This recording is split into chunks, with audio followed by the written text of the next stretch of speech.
Hello and welcome to the Kids Listen Activity Podcast, where listening leads to learning.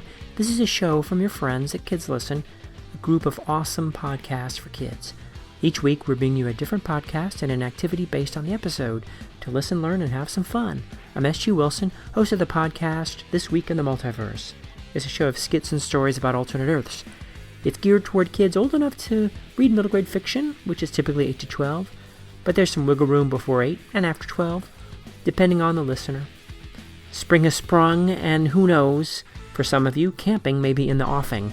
And with camping comes campfires, and with campfires come scary stories. So I thought I'd share a scary story from my show, and then as an activity, go over some tips for how you can tell scary stories of your own.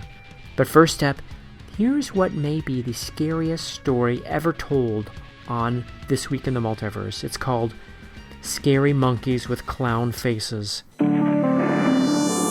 Scary Monkeys with Clown Faces, the most terrifying story ever, period, by Matthew Bay. Bill and Monica are a young couple that have just bought a house in the sleepy New England town of Sleepydale. They have their whole life ahead of them, and they are filled with hope and happiness. I am so happy to be married to you, Bill tells Monica as they drive down the lonely country road. I hope we always will be married, confirms Monica. She looks out the window, smiling with hope and happiness. She sees an old panhandler on the shoulder. As they pass, she reads the cardboard sign he holds, which reads, "Beware the scary monkeys with clown faces." Bill and Monica fill up at Sleepydale's only gas station. The sole attendant on duty is a crusty old local who leans on the car and talks to Bill as the antique gas pump chimes in the background. "You must be the new couple who are moving into the old Badger house," comments the attendant. "That we are," agrees Bill. "We are hoping to fill it with our happiness."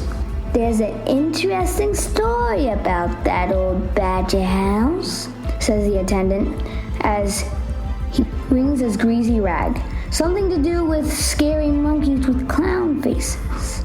Bill tips the attendant generously. Bill and Monica arrive at their new home, which is on the tallest hill in town and in need of repair.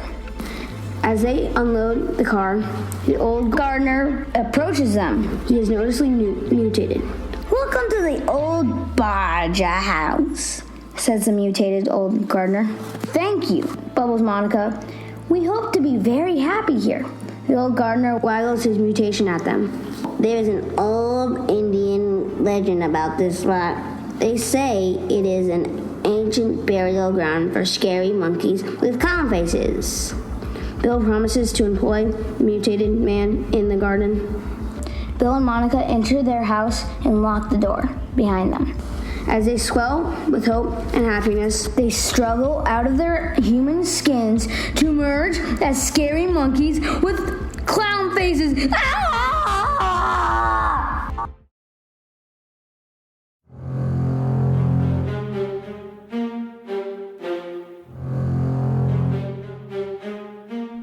Oh, is it over? I had to go into hiding. It was so scary. Anyway, if you want to tell a scary story of your own, here are some tips to follow. First, have a scary story in mind. Although don't sweat the details beforehand. Maybe it's your own story or one you've heard. Maybe it's just a general idea that you can figure out on the way. Don't worry about the state that your story's in, or even if you know the ending yet. You can wing it and fill in the details as you go. The key to telling a scary story isn't the story itself, as we'll see, but it's all in the presentation. So, on those lines, set the right tone. Here's where the presentation comes in. You, of course, want to sound scary, but the way you sound scary is key. You wouldn't want to deliver a ghost story about a horrific haunting in a light, jolly tone, after all. One effective technique is to act like this is a story that you don't want to tell, like it's too gruesome for anybody to hear. Your audience will have to beg you to tell it. And when you agree, you'll have even more of their attention. Another way to set the tone is to act like you've just come back from the woods and you can't believe what you saw. And then you go on to describe what you saw. And by the way, just because you're acting serious doesn't mean the story can't be funny. Scary Monkeys with Clown Faces is funny, at least to me. Part of the reason it's hopefully funny is because it's written seriously and told seriously by the narrator, who, by the way, is my son, and I'm very proud of him. The next thing to keep in mind when you're telling your story is build the suspense. Scary stories rely on suspense. You can make anything sound suspenseful. Scary Monkeys with Clown Faces, the suspense builds every time because somebody always mentions the Scary Monkeys with Clown Faces. And that's all it takes, a few scenes about whatever, and then they include some hint of danger, and voila, you've got suspense. Final thing you want to keep in mind is you want to give the ending a twist. This is what you've been building the suspense toward, or rather what you've been building the suspense away from, if you take my meaning. In Scary Monkeys, every scene has been leading to the audience imagining that this innocent young couple will be attacked by scary monkeys with clown faces, but as it turns out, the twist is the young couple are the scary monkeys with clown faces. They don't even attack anybody. They don't have to. The story's done its job by delivering a surprise that the audience was led not to expect. Thinking up a twist can seem a little intimidating, but they can be super simple. I mean, like in Scary Monkeys, the key is that you've led your audience down one path, and then you pull the rug out from under them. That's what anybody's looking for, really, when we sit down and listen to a scary story. The unexpected. It really doesn't matter exactly what happens, just that, we're surprised. Oh, and if you can't think up a twist, just rely on the old tried and true method of using a prop. Break out the supposed weapon. Could just be a stick or something. Or better yet, recruit somebody to sneak away from the fire and then come back crashing out of the woods to scare everybody. It works every time. So you can find a written version of these tips in the show notes. And if you're inspired, share your scary story on Twitter, Instagram, or Facebook with the hashtag KidsListenActivityPod, all one word. And feel free to listen to a regular episode of This Week in the Multiverse on whatever you use to consume podcasts.